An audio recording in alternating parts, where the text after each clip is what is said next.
Alam mo ba na may mga lalaki na naiwan sa ilalim ng lupa ng 20 araw at pinabayaan sila ng kumpanya habang buhay pa sila? ika-10 Marso, 1906, Couriers, Hilagang, France. Isang napakalaking pagsabog ng coal dust ang lumamon sa mga tunnel ng minahan. 1,079 na minero ang namatay.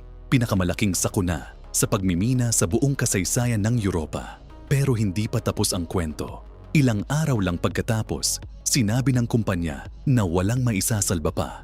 Isinara nila ang mga operasyon ng pagliligtas at pinaibalik na ang mga manggagawa sa trabaho habang may mga tao pa sa ilalim.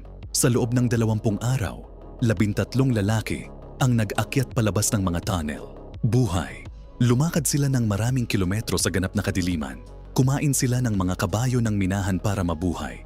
Nang malaman ng buong France ang nangyari, sumiklab ang mga welga sa buong bansa. Hindi na nila tinanggap na ang buhay ng manggagawa ay mas mura pa sa halaga ng produksyon. Ang 13 lalaking iyon ay hindi lang nakaligtas. Binago nila ang kasaysayan.